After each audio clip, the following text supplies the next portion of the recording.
dua, ada yang dilarang haram sebagaimana sabda Nabi SAW dengan hasad ini, karena dia bisa membakar pahala, menghapuskan pahala sebagaimana api membakar kayu bakar. Ini hasad yang diharamkan, yaitu untuk ingin melihat kebahagiaan pada diri seseorang dan untuk berharap hilang dari dia. Dia punya ketampanan, punya kecantikan, punya pintaran, punya kebahagiaan ekonomi dan segala macam. Terus atau cemburu dan atau senang. Tetangga beli mobil baru pas tabrak pagar, ditulis, bisa. Itu menandakan jengkel hati kita. Tetangga beli AC dia kedinginan, kan gitu. Dia jengkel marah, itu iri nggak boleh, hasad. Tapi yang kedua yang boleh, gimpa namanya. Jadi kita cemburu melihat kebahagiaan orang, tetapi kita dalam hati tidak ingin hilang dari orang itu.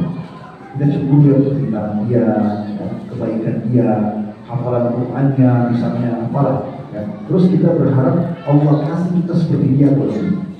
Selama tidak bentrok dengan sunnah Allah, ingat ya. Gak bisa melihat orang tampan atau orang cantik, ya Allah wajah kembali seperti itu, gak bisa. Tapi minta Allah juga berikan kebaikan di visi kita. Nah bisa saja wajah kita sana, tapi Allah ubah ya, lebih bercahaya, lebih cerah, lebih baik, itu bisa saja, bukan mustahil. Ya. Sebagaimana di akhirat kita akan diberikan ketampanan dan kecantikan, itu bukan mustahil di dunia juga. Seperti itu. Nah kalau kita dibolehkan, sebagaimana sabda Nabi SAW, la hasada illa fitnatain, tidak boleh hasad atau kita kecuali pada dua. Yang fokus kepada orang ini selalu cemburu sama mereka. Yang pertama itu adalah rajulun ata'allahu Quran wa yaqra'u anak jadi wa anak nahar. Seorang yang Allah karunia Al-Quran dan sibuk membacanya di sholat dan di luar sholat, di siang dan di malam hari. Rajulun ata'allahu ma'alan, yang kedua orang yang Allah kasih harta wa yunfiqu anak jadi wa anak nahar, dan dia sibuk infaknya di siang dan di malam hari. Maka ini wajah kita cemburu yang baik. Nah, seperti itulah.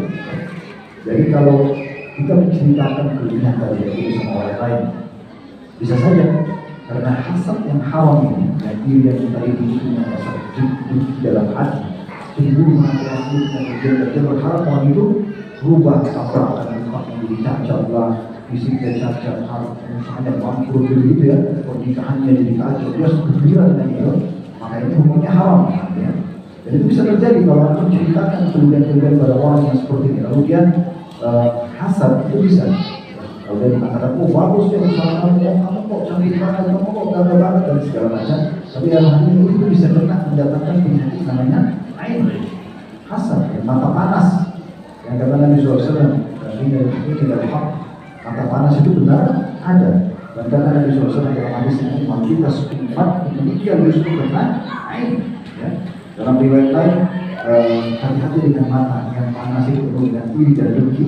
Itu karena dia bisa membuat manusia masuk ke yang kubur dan membuat unta masuk ke wali kecil, jadi mengecil badannya, ya.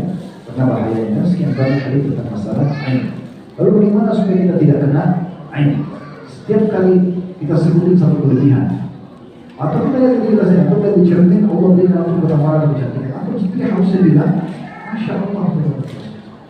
Kita sendiri bisa kena ain di kita, ya. Kita selalu bilang Masya Allah, orang lain pun sama. Masya Allah, kita kalau menceritakan orang, atau tiba-tiba orang puji kita, mobilnya bagus ya, mobilnya bagus ya, bajunya bagus ya, kita nyawa, Masya Allah. Ya. Kalau orang lain itu sudah menghibur, alhamdulillah, itu berarti cara untuk efektif agar tidak kena. Ya. Sekarang bagaimana caranya? Kalau sudah terlanjur terjadi, untuk bawa anak kecil, Allah kasih anak yang Masya Allah lucu. Ya. Kemudian dilihatkan tetangga, dilihatkan sama sini, orang pada lucu, oh lucu. Terus aku juga bilang Masya Allah, tiba-tiba anak itu sakit. Itu terjadi ya. Nah itu tiba-tiba sakit pada luar malam. Kadang-kadang itu ada bawa anak-anak yang Allah amanahkan untuk keluar dari tanpa jelas. Saya mungkin baca yang ayat ya. Kalau itu ada air, diminta juga air diminumkan, ada zakat, ada air apa, bisa dibaca. Insya Allah setelah itu akan hilang dengan izin Allah Subhanahu wa ta'ala. Itu bisa. Tapi cara yang paling efektif kalau ain yang memang sangat keras ya. Orang ini kalau dalam fasad sudah berlalu beberapa waktu atau tidak mengobatinya, tidak segera menangani, maka yang paling efektif adalah seperti kejadian sahabat yang pertama di masa Nabi SAW dan kulitnya sangat tidak bersih. Sampai digambarkan saking tampannya milik wanita, ya. Dia lagi mandi dan dulu orang tidak punya kamar mandi dalam rumah, jadi nanti di luar di padang pasir yang dulu itu di Madinah orang-orang punya tempat mandi bersebelah-sebelahan. Orang tahu ini kamar mandinya keluarga sebelah, ini kamar mandi mereka buat ya. Dari pelapor-pelapor rumah. Nah, biasanya yang laki-laki itu sampai di bagian kepala, jadi bagian kepala terlihat dari laki-laki dari jauh. Perempuan tertutup semua. Maka laki-laki sahabatnya untuk bagi mandi, ada yang lewat hasal sama dia. Apa kata yang hasal ini? Perempuan yang tinggi saja tidak seperti hati.